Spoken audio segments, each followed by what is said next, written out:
Good morning. It's me Simon YouTube channel. Simon Varghese Facebook, Simon Varghese Instagram. Welcome you. Have a fantastic positive day. Hi. നമ്മൾ വളരെ ഗൗരവമുള്ള ഒരു സാഹചര്യത്തിലാണ് ജീവിച്ചു പോകുന്നത്. നമ്മുടെ സംസ്ഥാനത്ത് ഒരു ഇലക്ഷൻ നടക്കാൻ പോവുകയാണ്. നമ്മളെ ആര് ഭരിക്കണം, നമ്മളെ ആര് നിയന്ത്രിക്കണം, നമ്മുടെ നാടിൻ്റെ വികസനം ആര് മുന്നോട്ട് കൊണ്ടുപോകും, നമ്മുടെ കുട്ടികളുടെ വിദ്യാഭ്യാസം ആര് ക്രമവൽക്കരിക്കും, നമ്മുടെ വ്യവസായങ്ങളും വാണിജ്യവും വ്യവസായവും ഒക്കെ ആര് ക്രമപ്പെടുത്തും, അത്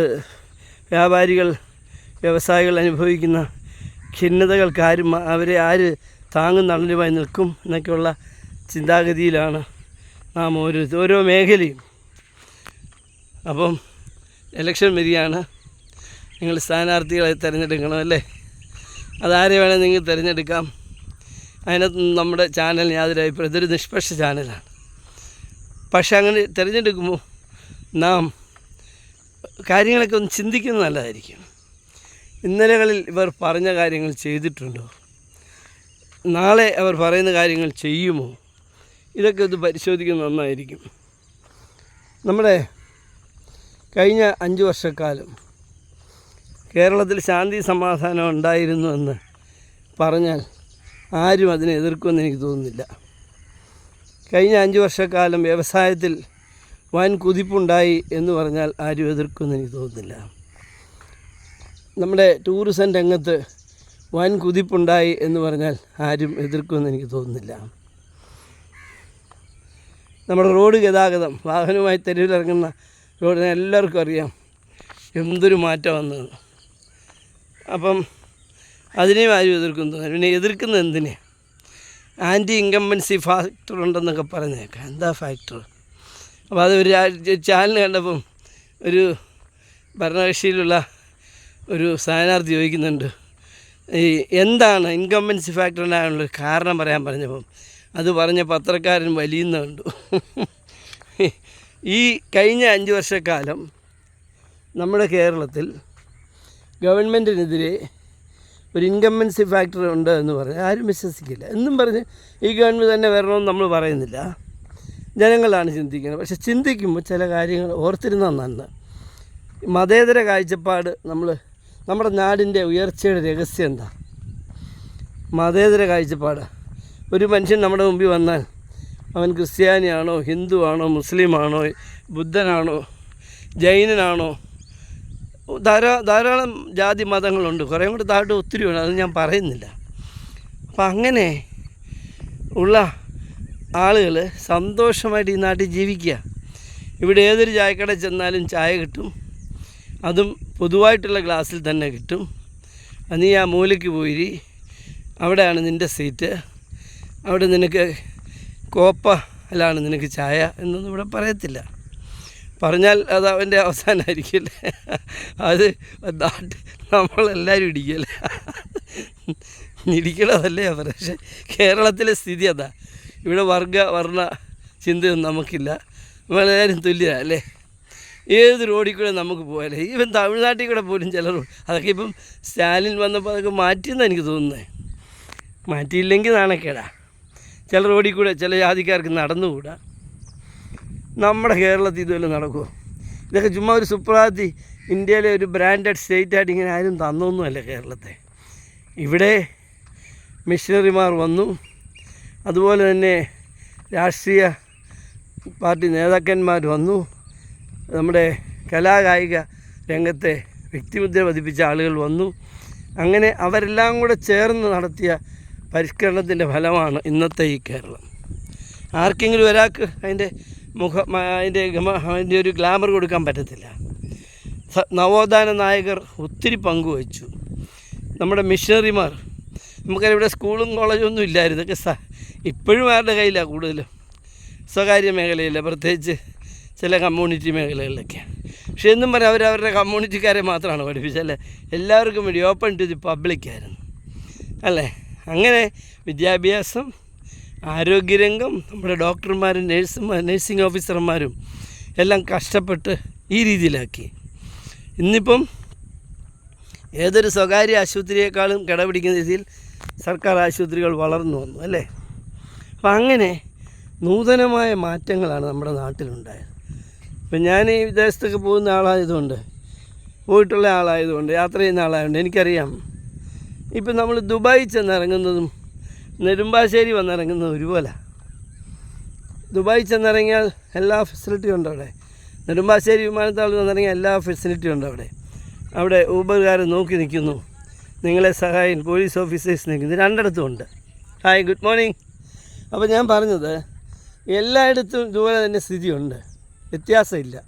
അപ്പോൾ നമുക്കതൊരു സന്തോഷമല്ലേ നമ്മളെ സംബന്ധിച്ചിടത്തോളം. നിങ്ങൾ കേരളത്തിൽ ഏത് മുക്കിലും മൂലയിലും ചെന്നു, നിങ്ങൾക്ക് എന്തിനാ. ഞാൻ അടുത്തിടയ്ക്ക് കൂടൽ എന്ന് പറയുന്ന സ്ഥലത്ത് പോയി, അതായത് പത്തനംതിട്ടയ്ക്ക് പോയിട്ട് അവിടുന്ന് തിരിഞ്ഞ് പോകണം. കൂടൽ ഒരു വലിയ കുഗ്ഗർ, അവിടെ ചെമ്പാട്ര മാരുതിയുടെ ഒരു ഒന്നാന്തരം ഷോറൂം ആ വനത്തിനുള്ളിൽ ഇരിക്കുന്നു. അപ്പോൾ അന്വേഷിച്ചപ്പോൾ ഏറ്റവും കൂടുതൽ കാർ വയ്ക്കുന്നൊരു സ്ഥലമാണ് അവിടെ കൂടലിന്. അത്ര നമുക്കങ്ങനെ ഇത് റൂറൽ എന്നോ അർബൻ എന്നോ വ്യത്യാസമില്ല കേരളത്തിൽ. കേരളം ഇപ്പോൾ ഒരു അസംബന്ധ ഒരു ഡിസ്ട്രിക്റ്റ് അല്ല, ഒരു ഡെവലപ്ഡ് സ്റ്റേറ്റ് ആസ് എ ഹോളാണ്. എവിടെ ചെന്നാലും വികസനം. ഏതെങ്കിലും മുക്കിലും മൂലയിലും വികസനമില്ലെങ്കിൽ അത് നമ്മുടെ പ്രിയപ്പെട്ട ഭരണാധികാരികൾ ശ്രദ്ധിച്ച് ആവശ്യമായ നടപടികൾ സ്വീകരിച്ച് ആ മുക്കും മൂലയും കൂടെ ഉയർത്തിക്കൊണ്ട് വരണം. ഒരു സോഫിസ്റ്റിക്കേറ്റഡ് ഡെവലപ്ഡ് സ്റ്റേറ്റായിട്ട് ഇന്നിങ്ങനെ മാറുമ്പോൾ നമ്മൾ കുശുമ്പല്ല പറയുന്നത്. കേരളം അങ്ങനെ മാറുമ്പം it should be a model for other states and other people. ഇവിടെ വരുന്ന ടൂറിസ്റ്റുകളൊക്കെ പറഞ്ഞിട്ട് പോകുന്നത് അതല്ലേ. അവർ പറയുന്നത് ഇതാണ് ഞങ്ങളുടെ സ്വപ്നം, ഈ സംസ്ഥാനം പോലെയാണ് ഞങ്ങളുടെ നമ്മുടെ ഇന്ത്യ വരേണ്ടത്, നമ്മുടെ സംസ്ഥാനം വരേണ്ടതെന്നാണ്. കാരണം ഇവിടെ വന്നാൽ ഫ്രീഡം ഉണ്ട്, അവർക്ക് ഒച്ചത്തിൽ പാട്ട് പാടാം, ഇറങ്ങി നടക്കാം, ചാടിത്തുള്ള, ആരും ഒന്നും പറയാൻ പോകുന്നില്ല. നിങ്ങൾക്ക് ഭക്ഷണം ഇറച്ചി വേണോ, ഇറച്ചി എന്ത് വേണം, ഇവിടെ എല്ലാം ഉണ്ട്. ആർക്കും ഒരു തടസ്സവും ഇല്ല, ആരും കൊങ്ങായ്ക്കും പിടിക്കാൻ പറ്റില്ല. വന്നാൽ തടയുന്ന ജനങ്ങളും തടയുന്ന പോലീസും തടയുന്ന എക്സൈസും തടയുന്ന ഫോറസ്റ്റ് എല്ലാം ഇവിടെ ഉണ്ട്.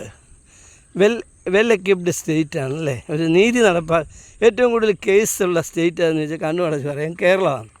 അതിനെപ്പറ്റി ഇന്ത്യ ഗവൺമെൻറ് പഠിച്ചപ്പോൾ മനസ്സിലായി. കേരളത്തിലെ ജനങ്ങൾക്ക് അതുപോലെ സ്വാതന്ത്ര്യമുണ്ട്. അവനിപ്പോൾ പുറമ്പോക്കിലാണ് താമസിക്കുന്നെങ്കിലും അവന് അഭിപ്രായം പറയാൻ ഒരു സ്ഥലമുണ്ട്, അവന് പറയാൻ പറ്റും. മറ്റ് സ്റ്റേറ്റൊന്നും അത് നടക്കുകയില്ല. ഭരണാധികാരികൾ ഒരു ജില്ലാ കളക്ടർ എന്ന് പറഞ്ഞാൽ പോലും അവിടെ രാജാവാണ്. ജില്ലാ കളക്ടറെ നോക്കിയിട്ടുണ്ടെങ്കിൽ തീർന്നു, SP നോക്കിയിട്ടുണ്ടെങ്കിൽ തീർന്നു, ജീവിതം തീർന്നു. അങ്ങനെയുള്ള സംസ്ഥാനങ്ങളും ഉണ്ട്. അപ്പോൾ അത് പോയി. കേരളത്തിലോ പോലീസ് സ്റ്റേഷനിൽ ചെന്ന് ആർക്കും അഭിപ്രായം പറയാം, ആരും നിങ്ങളെ കൊങ്ങായി പിടിക്കാനിരിപ്പില്ല. ഒരു രാഷ്ട്രീയക്കാരനെയും കൂട്ടണം, നിങ്ങൾക്ക് തന്നെ കയറിച്ചെല്ലാം.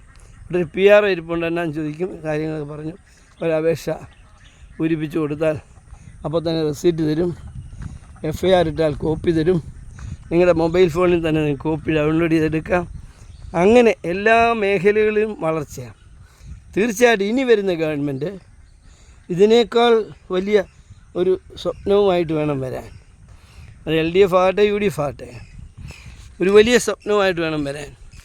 കാരണം ഇവിടെ പിന്നെ മറ്റുള്ള കേസുകൾക്കൊന്നും ഒരു ക്ലച്ച് പിടിക്കാൻ സാധ്യതയില്ലാത്തതുകൊണ്ട് അത് പറയാത്തത്. എന്തായാലും പ്രകടന പത്രിക നല്ല സൂപ്പർ പ്രകടന പത്രിക ഇറക്കണം. അത് ആലോചിച്ചും പിടിച്ചും വേണം. ഇവിടെ സാമ്പത്തികം തരാതെ ഞെരുക്കിയിട്ട് പോലും അതിനെ അവധാനതയോടെ കൈകാര്യം ചെയ്യുകയും ടൂറിസത്തിലൂടെയും വ്യവസായത്തിലൂടെയൊക്കെ വാണിജ്യത്തിലൂടെയൊക്കെ വരുമാനം വർദ്ധിപ്പിച്ചുകൊണ്ട് സമസ്ത മേഖലയ്ക്കും താങ്ങും തണലും കൊടുത്തുകൊണ്ടാണ് ഗവൺമെൻറ് ഇറങ്ങിപ്പോയതല്ലേ. അപ്പോൾ അത് പഠിച്ച് പാഠം ഉൾക്കൊണ്ട് വേണം മുമ്പോട്ട് പോകാൻ. അടുത്ത വരുന്ന ഗവൺമെൻറ്റിന് ഇതിലും കൂടുതലാണ് പ്രതീക്ഷിക്കേണ്ടത്. അപ്പോൾ അതിനുള്ള കരളുറപ്പോടെ ശങ്കുറപ്പോടെ വേണം മുമ്പോട്ട് വരാൻ. ഞെരുക്കും എന്നുള്ള കാര്യത്തിൽ യാതൊരു സംശയമില്ല. ഇപ്പോൾ ഇടതുപക്ഷ ഗവൺമെൻറ്റിനെ ഞെരുക്കിയെങ്കിൽ വലതുപക്ഷ ഗവൺമെൻറ് അതിൽ കൂടുതൽ ഞെരുക്കും. അപ്പോൾ അതിനെയും അതിജീവിക്കാനുള്ള പ്ലാനും പദ്ധതിയൊക്കെ ആയിട്ട് വേണം ജനങ്ങളുടെ മുമ്പിൽ വരാൻ. എന്തായാലും തിരഞ്ഞെടുപ്പ് നടക്കട്ടെ, സ്വതന്ത്രമായ തിരഞ്ഞെടുപ്പ്, നീതിനിഷ്ഠമായ തിരഞ്ഞെടുപ്പ് നടക്കട്ടെ. ജനങ്ങൾ അവരിഷ്ടപ്പെടുന്ന ആളുകളെ തിരഞ്ഞെടുക്കട്ടെ. എന്തായാലും നമുക്ക് മെയ് മാസം നമ്മളെ ഭരിക്കാൻ പോകുന്ന നമ്മുടെ ദാസന്മാരെ നമുക്ക് കണ്ടെത്താം. എപ്പോഴും ഓർത്തോളം ജനങ്ങളാണ് മുകളിൽ, ദാസന്മാരല്ല. ദാസന്മാർ താഴെയാണ്. അത് ഓർമ്മയോടുകൂടി നമുക്ക് നമ്മുടെ ദാസന്മാരെ തിരഞ്ഞെടുക്കാം. ഓക്കെ, ഓൾ ദി ബെസ്റ്റ് അല്ലേ. Have a fantastic positive. ഇന്ന് നോമിനേഷൻ കൊടുക്കേണ്ട ലാസ്റ്റ് ഡേറ്റാണ്. എന്നെ ശ്രമിക്കുന്ന ആർക്കെങ്കിലും നോമിനേഷൻ കൊടുക്കണമെങ്കിൽ പോയി കൊടുക്കാം. നോമിനേഷൻ കൊടുക്കുന്നതൊന്നും തെറ്റല്ല, ഒരു എക്സ്പീരിയൻസാണ്. കഴിയുമെങ്കിൽ മത്സരിക്കുക, അതും നല്ലതാണ്. നിങ്ങളെ ഇഷ്ടപ്പെടുന്ന ആളുകൾ നിങ്ങൾക്ക് വോട്ട് ചെയ്യും. അപ്പം അതിന് വലിയ പെരുമ്പറയുടെയൊന്നും ആവശ്യമില്ല. സ്വതന്ത്രന്മാർ ധാരാളം ജയിക്കുന്നുണ്ടല്ലോ ഇപ്പോൾ നമ്മുടെ നാട്ടിൽ ഉടനീളമുണ്ട്.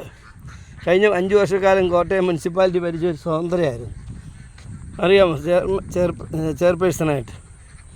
അപ്പോൾ അതിലൊന്നും കുഴപ്പമൊന്നുമില്ല. അപ്പം നമുക്ക് ജനാധിപത്യത്തെ തൊട്ടറിയാനും അടുത്തറിയാനും രുചിച്ചറിയാനും മണത്തറിയാനുമുള്ള ഒരു തൃഷ്ണയുണ്ടാകട്ടെ. നമ്മുടെ ഈ ജനാധിപത്യത്തെ പുൽകാനും സ്നേഹിക്കാനുമുള്ള മനസ്സുണ്ടാകട്ടെ. വികസനത്തിന് വേണ്ടി, നമ്മുടെ നാടിൻ്റെ വികസനം, നമ്മുടെ കുടുംബങ്ങളുടെ വികസനത്തിന് വേണ്ടി, നമ്മുടെ അയൽക്കാരൻ്റെ കുടുംബത്തിൻ്റെ വികസനത്തിന് വേണ്ടി നമുക്ക് നിൽക്കാം. All the best. Have a fantastic positive day. Praise of God. Thank U.